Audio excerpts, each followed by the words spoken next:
Hello, welcome to Oromia Broadcasting Network English News Time. I'm Ulkabon with News Day with us for the headlines.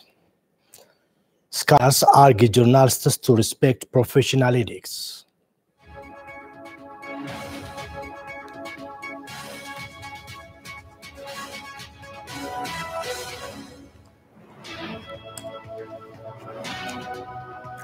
New Zealand to ban all types of semi-automatic weapons.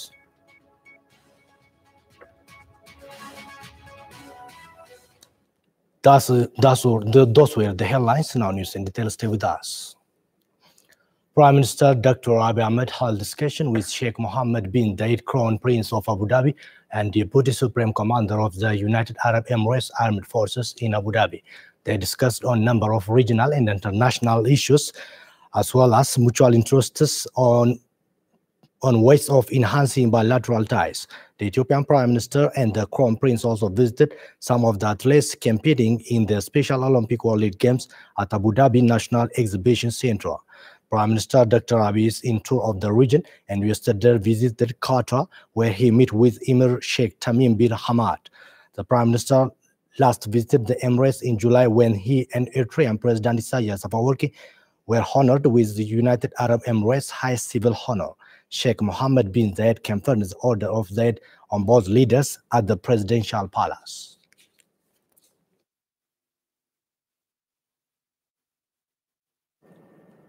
Scholars urge journalists to keep professional ethics while reporting. OBN has talked to scholars on ways of improving media professionalism. We have more on that.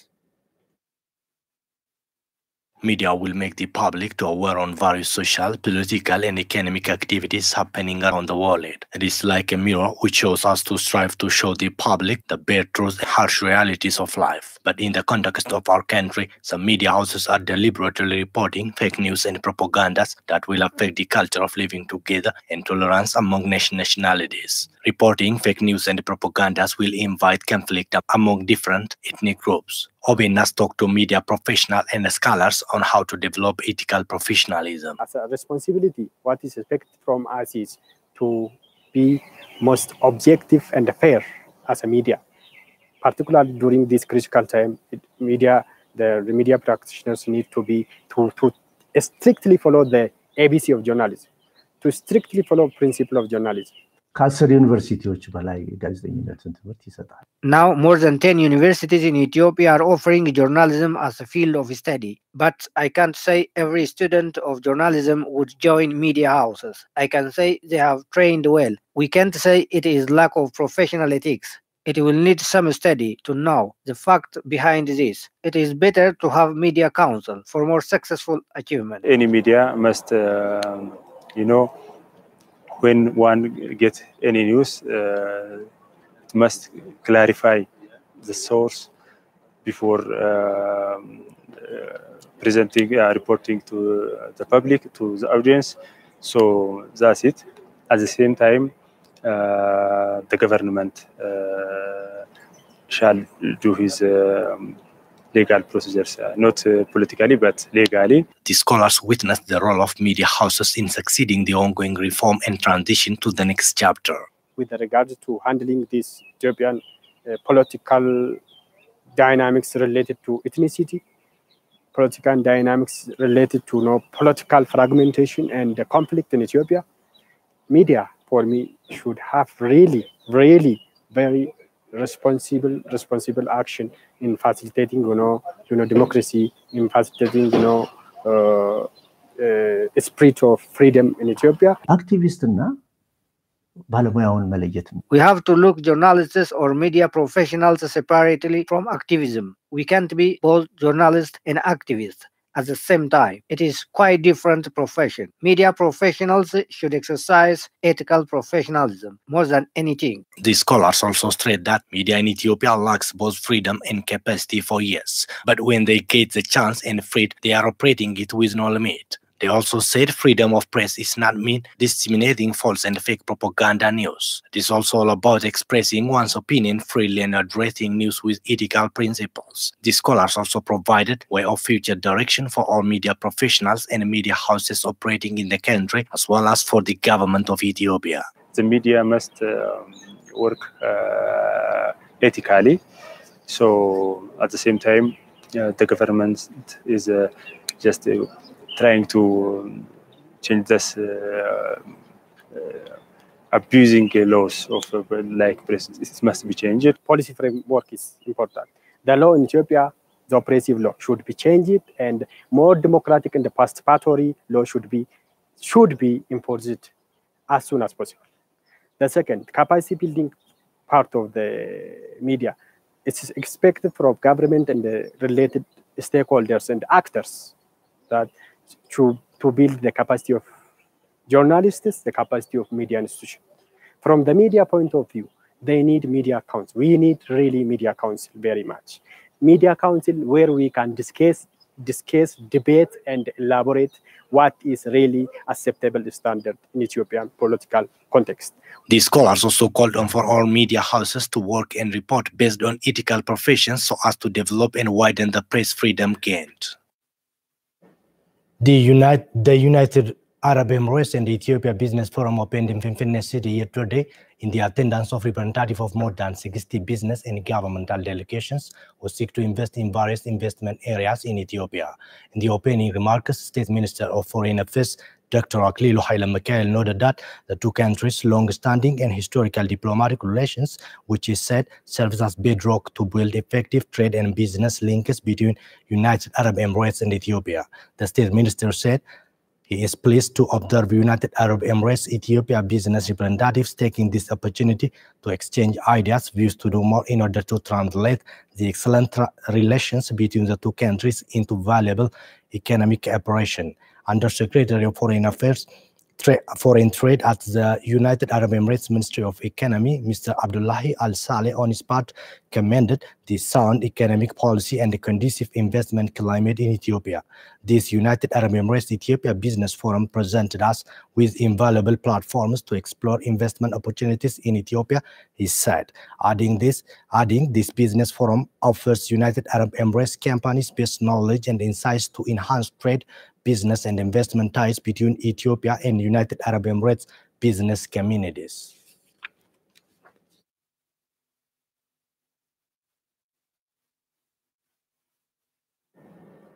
The Oromia Vital Events Registration Agency disclosed that it has been compiling clear and genuine personal data of its citizens. The agency has provided awareness raising training for stakeholders. Olma Bainas Mondat. It is more than 200 years since a Vital Events Registration Agency started in some developed countries. According to some evidences, most developed countries share quality information to each other based on this agency. But in developing countries like Ethiopia, it is not common to provide quality information based on evidences. The Oromia Vital Events Registration Agency was established 2 years ago. The agency has offered awareness creation training to various stakeholders, including Police Commission of the region. Director General of the Oromia Vital Events Registration Agency, Abdullah Ogate, said the training helps to enhance justice service and reduce criminal acts. Kenninsa tajaajila haqaa keessatti bu'aa ce'ii gabaabsa. Saffinaa fi qulqullinaan akka tajaajila haqaa lammiileedhaa kenninu taasisa. This training enables to provide quality and active justice service. It also helps to protect and minimize criminal acts. So it has a great role in peacekeeping process. Commissioner of the Oromia Police Commission, Alamayo Jigu, for his part, said that delivering quality information for citizens of the country has a significant role in enhancing and strengthening economic of the country. What we have been doing now should be a good ground for the next generation in organizing reliable and accurate information. Deputy Commissioner of the Oromia Police Commission, Ababa Lagasa, also said that the Oromia Vital Events Registration Agency has been playing an enormous role in supporting the Commission with various information. The establishment of this agency has a very important role in delivering quality information for justice institutions beyond its national importance. Foreign Minister of Armenia Zorab Nasakenya will visit Ethiopia earlier next month. The visit is part of Armenia's desire to strengthen the bilateral diplomatic relations with Ethiopia. The country has a plan to open its embassy in Finfinne City. NASA Kenya will also visit Rwanda to attend the event devoted to the 25th anniversary of Rwandan genocide.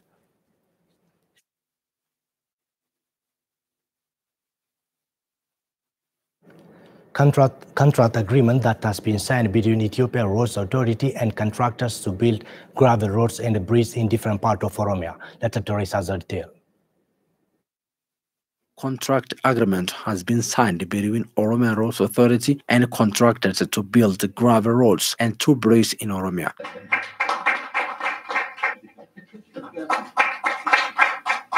Director General of the Oromia Roads Authority, Dr. Engineer Habtamu Tafa said 6 road projects and 2 bridges will be built at a cost of 3.1 billion birr in the areas where public demand is high for the infrastructures. He added that the authority will discharge its responsibility properly for the completion of the projects in the scheduled time and desired quality.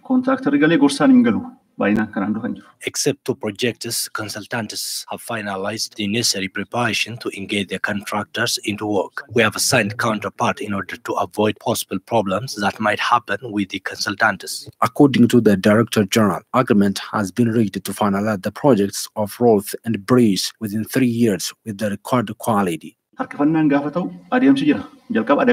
If there might be delays, there is a procedure in which contractor is fined financially. Then if it exceeds over 10%, then termination is mandatory. So we are ready to do that. The contractors and consultants have vowed to finalize the project within the scheduled time. We would promise to complete the project within the stated time with quality.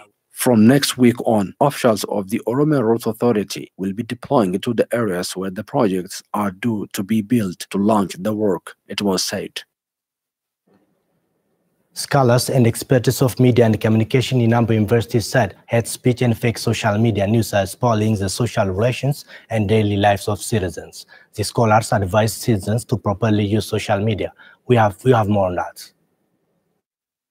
Social media's development and increasing number of its users are maximizing from time to time. The development of social media has played its role in spreading information easily. It has been helping the whole world to communicate and interact with each other within a minute. Most countries have been using social media for development and prosperity of their nation, but others have been experiencing the opposite. In Myanmar, social media is the reason for the loss of hundreds of thousands of Rohingya people. In Ethiopia, social media has played its greatest role in changing the previous administration and its system. But recently, social media in Ethiopia is preaching hate differences and is disseminating fake news. OBN has talked to scholars, university teachers, and experts of media profession on usage of social media.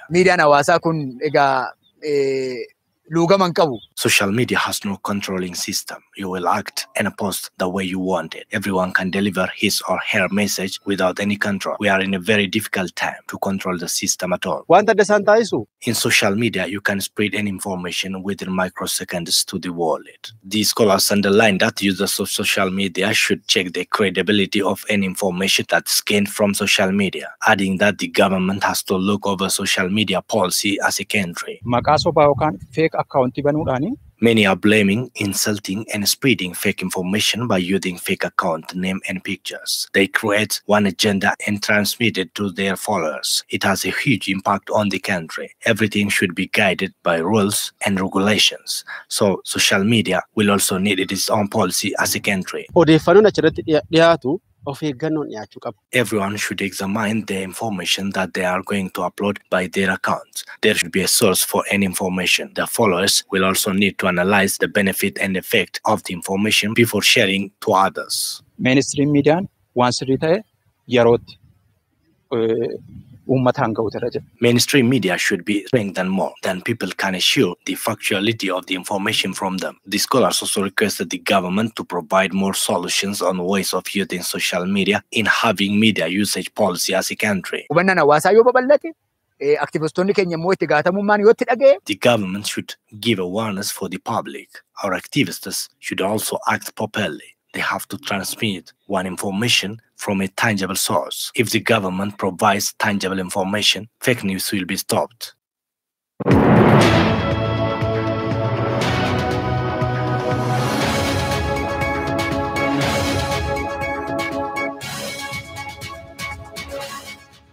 Your TV channel is Oromia Broadcasting Network, OBN, Voice of the People. Now news from abroad. Prime Minister Jacinda Ardern said New Zealand will ban all types of semi-automatic weapons and assault rifles following the Christchurch attacks, her side. The announcement comes less than a week after 50 people were killed at two mosques allegedly by lone gunmen.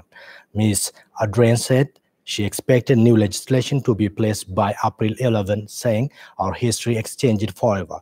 Our history changed forever. Now our laws will too. And all of the deed have now been formally identified." Police have confirmed it. Australian Brenton Taranat, a self-proclaimed white supremacist, has been charged with the murder and expected to face further charges. However, police said on Thursday that the person has formally accused of killing had been wrongly declared dead. They said they had apologized to the woman and her family, and that the charge sheet would be updated when the suspect appeared in court of April 5. 6 days after the attack, we are announcing a ban on all military systems, semi-automatics, and assault rifles in New Zealand, Ms. Ardern said in the new conference, the BBC reported.